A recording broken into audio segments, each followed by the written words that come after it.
how to get shit done and be more present with your family.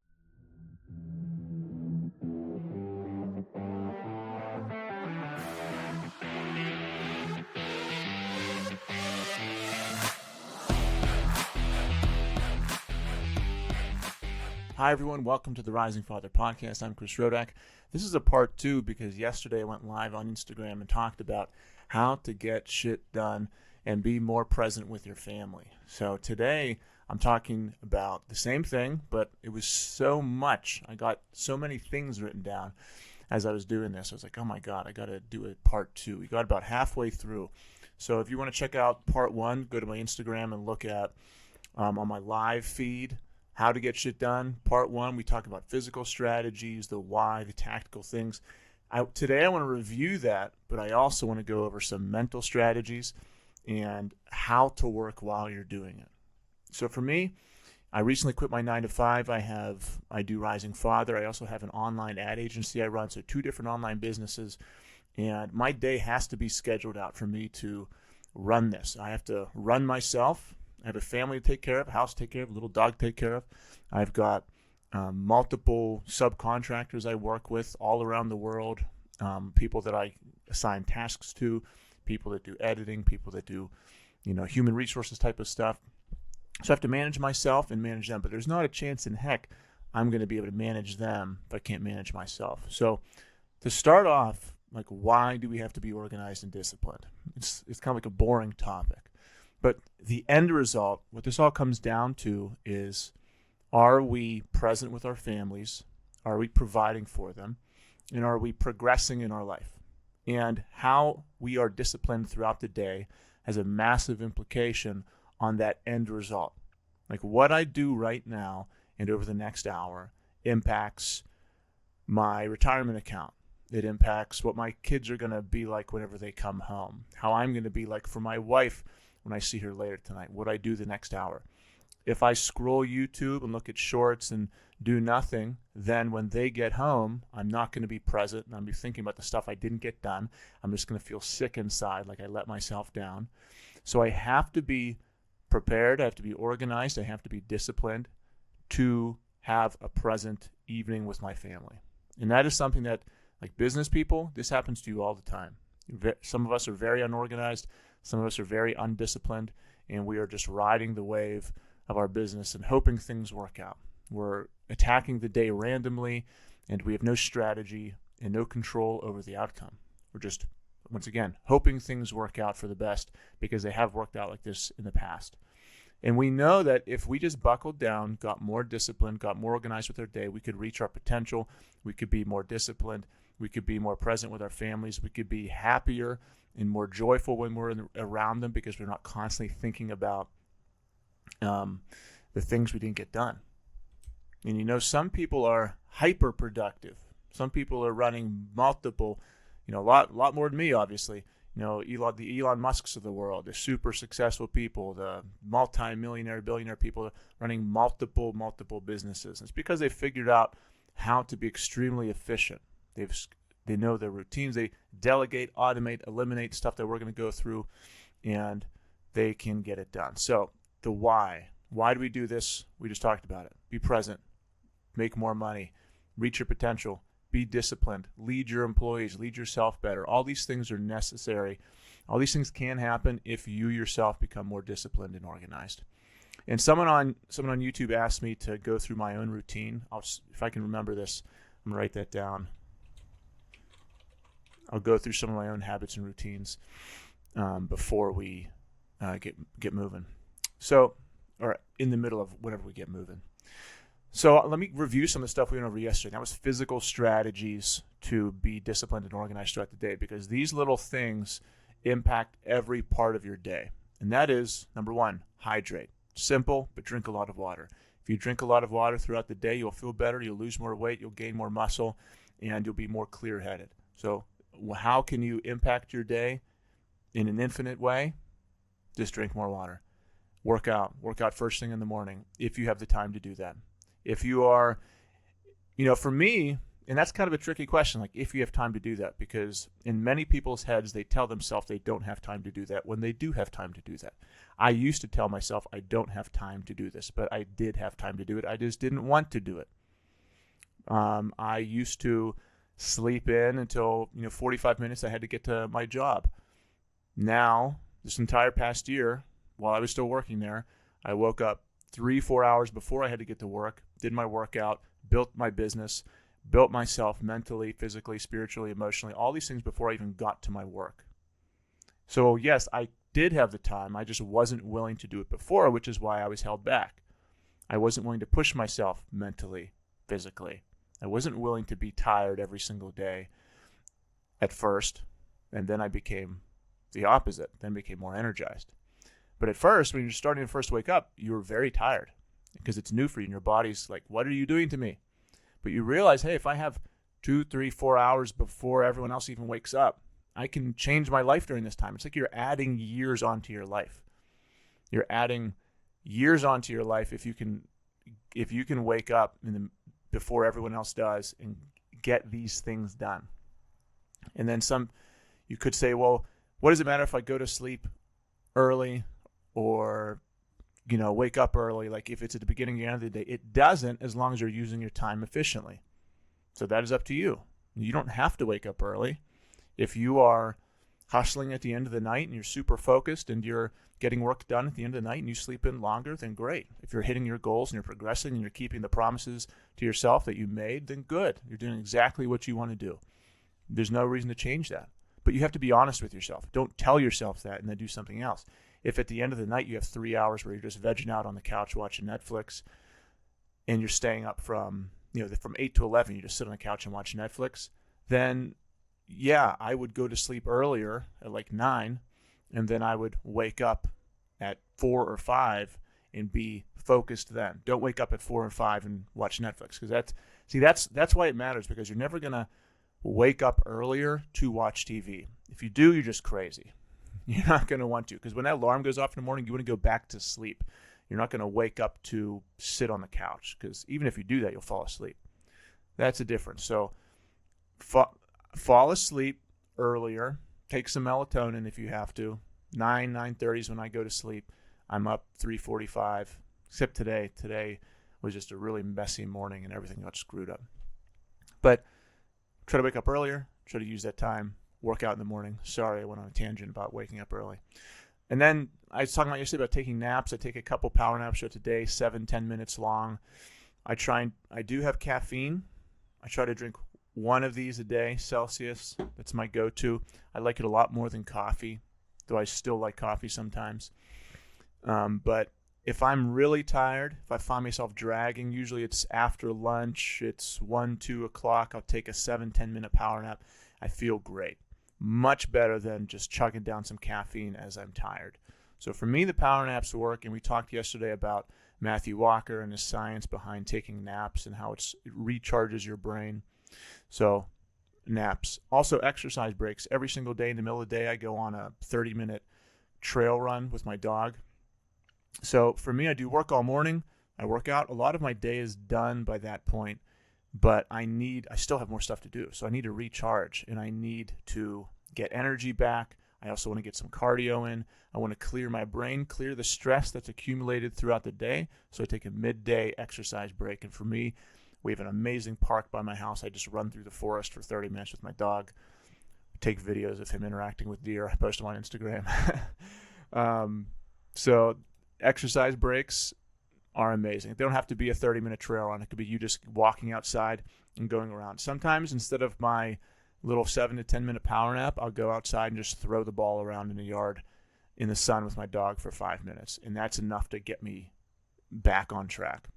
Tactical things, we talked about time blocking, having a morning routine, evening routine, scheduling in breaks, transitions during the day, all those things necessary. And I love that after I had this live yesterday, so many people reached out to me for the time blocking tool.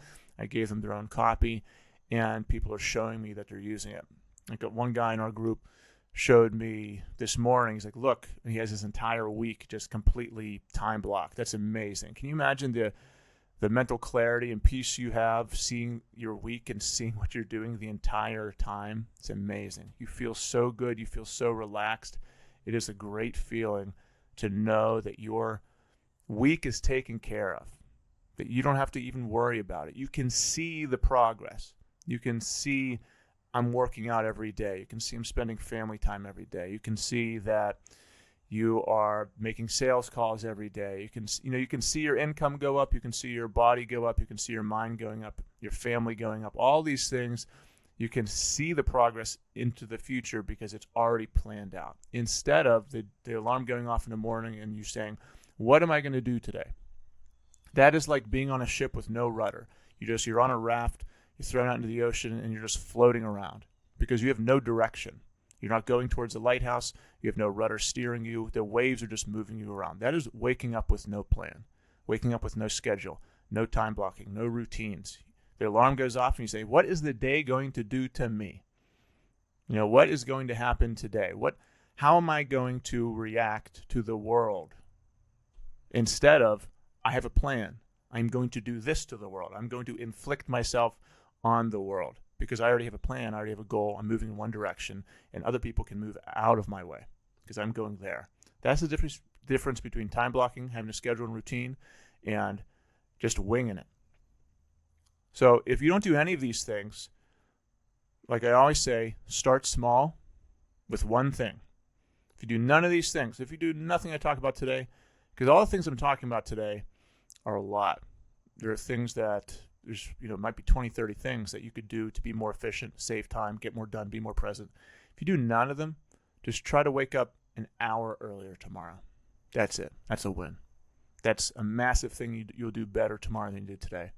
Just do that and you're fine. No worries. Don't worry about the 20 things I'm going to talk about. Just do the one thing, which is wake up earlier. All right, so here's some mental strategies. These are things that you can do that help your brain to help you almost trick yourself into being more productive. So a couple books that go along with the concepts I'm talking about. Atomic Habits by James Clear is amazing. Psycho-Cybernetics is amazing. There's a lot of other ones, obviously, but those talk about the importance of habits, the story you create for yourself, the vision you have for yourself, and really the mental aspect of you going through life and knocking goals out, becoming more productive and achieving things. One of the things in Atomic Habits they talk about is giving yourself little rewards. So you say, okay, I want to complete this task. Let's break this task down into 10 small tasks. When I get done with the first one, small reward. When I get done with the fifth one, small reward. 10th one, small reward. Also, he talks about making things convenient for you. Such as if I have this big goal I want to accomplish, let's make it convenient for myself. For me, say that is going to the gym. I want to make sure that I can go to the gym in the morning. So I put my gym bag out. I put my shoes out, my socks out, my key out, my pre-workout's already loaded into my shaker cup. Everything I need to go to the gym is on my kitchen counter. So I can wake up groggy, fall down the steps into my kitchen, and just grab everything and go into my truck and find myself at the gym. If I don't do that, I'm groggy in the morning, might be in a bad mood, and I might be looking around, can't find my socks, can't find my shoes because you're not thinking clearly, like where did I put my keys? And you add 20 minutes onto your process instead of just everything's there. And because of the pure fact that I made it convenient for myself, I find myself at the gym more, which means I'm in shape more, which means I'm more present for my family, which means they get a better version of me, which means I'm more successful. All these things happen because I took a big task, brought it down to a small task, and I made it convenient for myself. I put my gym bag out. A lot of big implications for small actions. Yes, so reward yourself. That was the first mental strategy I was going to talk about. So here's an example. I'm still growing an online ad agency. It's with one of the other businesses I run. So for me, part of that is prospecting. It's sending people. We work with realtors, brokers, attorneys, that kind of people. When we bring them clients through LinkedIn, that's what we do. So for me, I have to reach out to those people with our own system and talk to them. I have to have conversations with them. And there's sequences of messaging that you do that for. There's strategies and tactics. And then there's also fulfillment that you have to do after you have a client. So a lot of those things, I like to get that kind of stuff done out of the way early in the morning. And I've already done it. So it's 9:30. I've already done all that before this live. So for me, the little reward I gave myself was I'm going to knock this stuff out. As soon as I'm done, I'm going to go outside. It's sunny and warm. Right now it's a little cloudy. I'm just going to go run around with the dog for like 5 minutes and have my protein shake. So for me, that was motivating to me. It might not be motivating to you, but that's motivating to me. I said, I'm only going to get to do that after I knock this task out. It took me like an hour. So I spent an hour on this task, went outside and ran around with the dog, had my protein shake, just didn't think about business, didn't think about anything I had to do at all. And then I came back inside and started working again. And because I had that mental break, because I rewarded myself, it made me work harder during that time, and it allowed me to reset. So don't be afraid to give yourself rewards. I remember when I was at my teaching job, my reward was a Diet Pepsi. I don't drink Diet Pop anymore. I swore off it. One of our brotherhood calls, everyone was swearing off things that I'm never going to look at porn again. I'm never going to drink again. I'm never going to smoke again. Everyone was saying the things they're never going to do again. And I have been chopping away at those things over the years. So I said, what is the thing that I feel like is holding me back? What's the thing that I need to let go of that has too much power over me? And I realized, hey, man, for the last year, I've been drinking a lot of Diet Pop. I look forward to it too much. I would have this break in my day, and I would always go to the faculty lounge, grab a ice cold Diet Pepsi, and I would find myself looking forward to it all day. And I said, man, I'm giving this little thing so much power over me because I'm looking forward to it so much. That thing is what's giving me pleasure. And I want to be able to find pleasure within myself. I want to be able to find satisfaction, fulfillment, purpose within myself and not need that little thing. I don't want to need anything. Because when the chips fall, when it comes down to it, if I need something else outside of myself to be who I truly am, then I'm not really who I truly am. I need something else. I need me plus that other thing. I want to be just me. I don't want to have to need anything. So I said, okay, I'm going to get rid of the Diet Pepsi. But that was my reward for a while. And I would go through my day and say, okay, if I do these things during the day, I get that cold Diet Pepsi. So whatever it is for you, rewarding yourself works. Something that really, really helps me, this is kind of a hack that I've been using for years now, is if I want to get a couple hours of really focused, intense, efficient work done and block out the world, I put on headphones and I put on white noise. So I go on YouTube. There's a million different white noise variations and tracks. For me, the best one is called smoothed brown noise. So it's called smoothed brown noise. And I put that on and I can just go to town. My brain, it hits my subconscious and it fades out all the other noise. Because the thing that distracts me when I'm working are other thoughts. It is voices in my head. Not like I'm going crazy, but it's I'm on my phone or I'm doing something on a laptop and then a voice will come and say, hey, how about this other thing? Or it'll say, hey, how about you do this other thing? You know, it's unfocused thoughts that I can hear while I'm trying to focus on one thing. So white noise, for me, covers up those thoughts and distracts my brain. So it takes it out. One thing, here's a parenting hack to go off topic for a second. This is straight here from Chris Rodack. This is a Chris Rodack idea. Didn't steal it from anyone. It's $1 million idea. When our kids were babies, we had them upstairs, and we were the kind of parents who always had people over our house, friends over our house all the time, including when we had babies and kids. Many other parents we know, as soon as they had kids, they turned into monks and never talked to anyone again. Us, we're like, no, come over, you can play with the kids, bring your dog, whatever. We just wanted to keep having friends over. We wanted to keep those relationships. So we didn't want to stop our friends from coming over. So what we would do is we would send we'd put our kids to bed upstairs, and we'd have 10, 15 people downstairs with us hanging out, playing games. Back then, we were drinking, and it would get loud. So obviously, that would wake the kids up. So the way we stopped that from happening was I put on a YouTube track called Bar White Noise, and it's just a soundtrack of people talking, clinking glasses, and having a good time at a bar, but it's so much of it that it's just like a white noise track. It just sounds like ambient background noise. So I'd put a speaker outside my kids' room with the loud bar noise playing, let them go to sleep to the bar noise, because it just sounds like a hum at that point. And then we'd have our good party time downstairs, because what the noise we were making would blend in with the noise from the speaker, and then my kids couldn't hear us. Maybe they could hear us, but it just blended in with the white noise bar track. So pro parenting tip for those of you guys with young kids, if you still want to actually do things and have fun. So YouTube white noise, brown noise is how I get some great work done. So after this live, I've got some other stuff I need to do. I'm going to pop on, keep the headphones on, smooth brown noise, go to town. This thing is hard to do for some people. If you're a yes person, I used to be a yes person, still kind of am, where I feel like I have to say yes to people. There's a great book called No More Mr. Nice Guy that every guy should read. Every guy reads that book and says, wow, I'm that guy. I am the nice guy, the one that gets taken advantage of, the one that says yes to everyone. So you need to start saying no to people, because especially if you're, someone in my position who has a large reach. This past week we have like 5,000 new followers, and there's people who have 1 million, 10 million followers. You can't imagine how many messages we get every single day, and you have to say no to some people. There's people who will always ask more and more and more of you, as long as you keep saying yes. It happened. I remember when I was a teacher, it happened. There's certain teachers who, they told themselves they were being a nice person, but really they were just being taken advantage of over and over and over again, because they would say no, or they would say yes to everyone, to every single thing, and then they found that they had no time to progress personally.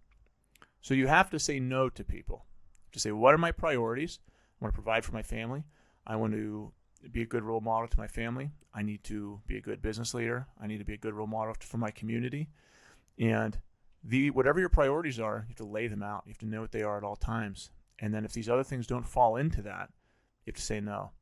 Or you have to, if someone sends you a message and you answer the question, just to help them out, which we all do, and then just doesn't stop and they keep on coming. You have to say, I'm sorry, man, I have to move on to the next thing. I don't have time to do this project with you.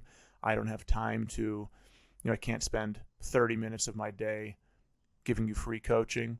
I have to provide for my own family. I have to grow my own business, work on my own kingdom. I have to help my clients who are actually paying me. I have to take care of my family.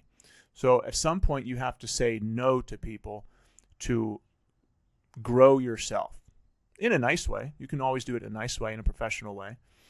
And here's a good tip. If you want something from somebody, offer them something first. A lot of people pitch me to help me with websites and to help me with a lot of different things. Every single day I get pitched. And the people I say yes to are the ones who offer something first. Because if I get 10 messages from people who say, hey, can I edit reels for you? And the one of those 10 people sends me a video that he edited already done, and it has me, my family in it. It's amazing. And it's just, I know he spent an hour of work without even talking to me. I'll probably go with that guy. I'll probably say, okay, yeah, this guy put in the work. This guy is giving before he's asking, because that kind of has implications on the rest of your relationship. What's this guy going to be like to work with? So if you're reaching out to anyone you want to do work with them, you want them to hire you, give them something first. Free value. Give free value, because that's the position you're in. You're in the position where you need them to hire you, and you want to be in a good working relationship with them. So offer free value first. That's just part of it. And then they might say yes. I remember when I was very first starting my real estate ad agency, we did these things called fast break videos. So we would have to create 15-minute videos for various business owners that showed them what their ad campaign funnel would look like branded to them. This was 5-6 years ago. These would take a week to make. So I would spend a week making a video for one business, all for free. He didn't know me. I would send it to him in the hopes that he would have one conversation with me. just what you did. It's what you have to do. That's how you work your way up. You can't start from the bottom and act like you're at the top and expect those results. You have to grind your way to the top. Next, set realistic goals. This has to do with being disciplined and consistent. If you want to make long-term progress, a quote I love is, "There's nothing a man fears more than being consistent."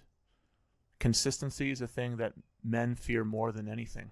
We love to be that guy on the mountain slaying the dragon with the sword one time.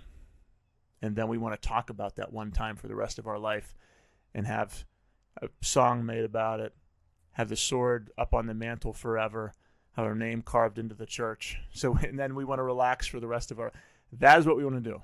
We want to do that thing one time. We don't want to grind every day doing the same boring tasks that don't get recognized, that get the job done. We don't want to do push-ups every day for 365 days. We want to do a Tough Mudder once and have our photo taken. So setting realistic goals means that today I'm going to get this certain amount of tasks done that will take me closer to my long-term goal. If I do a similar thing every day for the next 365 days, that will get me massively closer to the goal I want. Not, I'm going to be sloppy today, unorganized tomorrow, and do nothing for 6 days straight. And on the 7th day, I'm going to stay in my office for 14 hours, not talk to my family, be stressed out, and blow up the next day. Because that's what some of us do, is we're afraid of the consistency. We don't want to do the daily work. So we get super hyper motivated one day, spend all of our day working, and then everything goes to hell. It's just a snowball effect. We do worse quality work then. We don't want to work on the project for like a month. Whenever we talk to our wife and kids, we're not present. If you have employees, they get the worst version of you. You're not being a good leader. So be consistent every single day and set realistic goals for yourself. Here's one thing that many people allow themselves to be taken advantage of, and that is emails and messages. I kind of talked about messages a little bit. I have scheduled in times where I respond to emails and messages. I do not just do it all day. Anytime someone sends me a message, I immediately respond to them, because otherwise I get nothing done. I have blocks of time in my time block schedule where I work on certain things. Other blocks of time are respond to emails, write emails, respond to messages. It goes along with saying no to people. You have to have your own schedule. You have to say, okay, at this time I'm going to respond to emails and messages.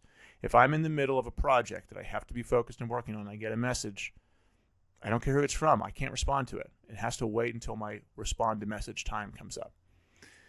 And also, people just have to know that they don't have 24/7 access to you. Okay, you need that reputation. You need that out there that, no, you can't reach me 24/7 at any time and allow yourself to be taken advantage of. You need some limits. You need some barriers. You have to have sovereignty over yourself. You have to be able to grow yourself. You have your own priorities.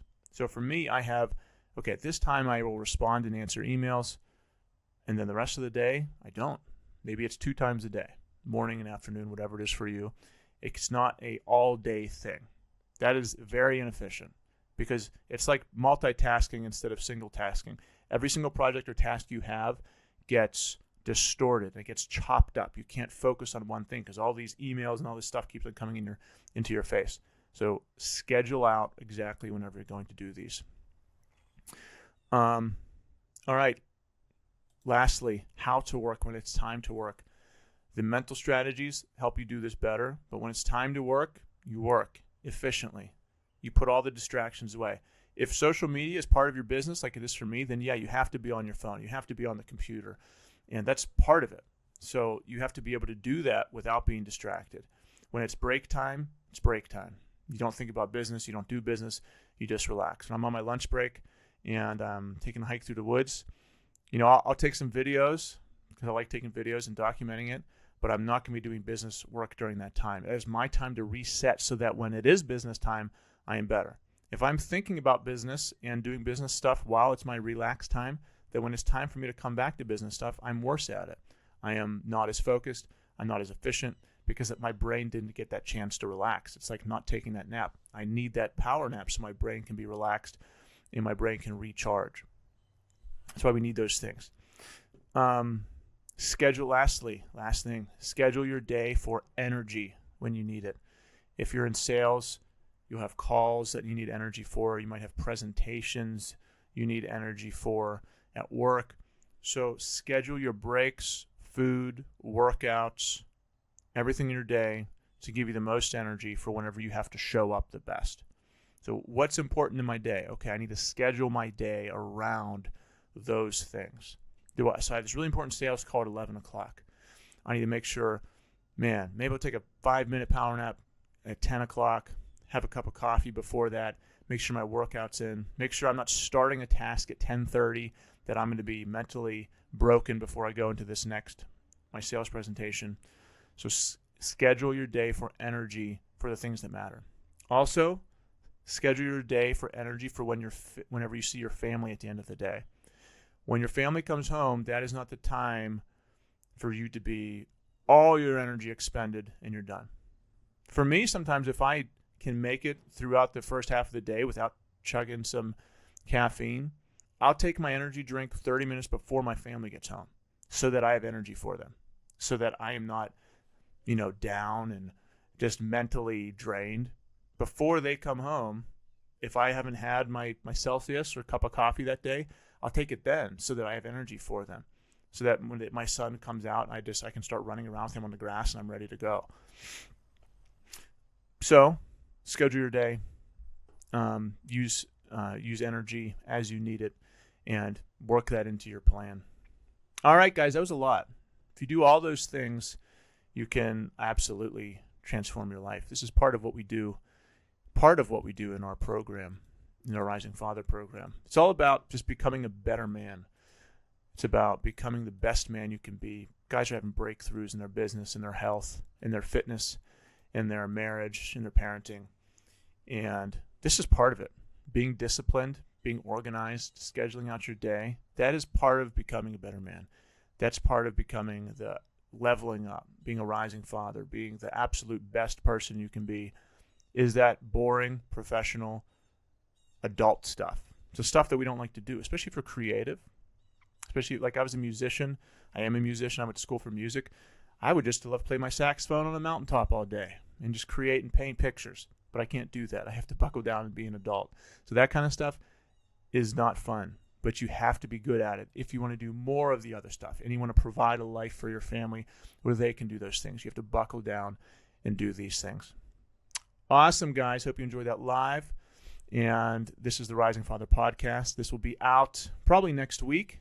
This will be our Discipline Plan Your Day podcast. And please subscribe. If you're not, please share this. And we've got some awesome interview podcasts coming up as well. So leave a rating. If you're on the any podcast platform, please leave me a 5-star rating. That helps get this out and gets my message out to more guys. Appreciate all of you. See ya.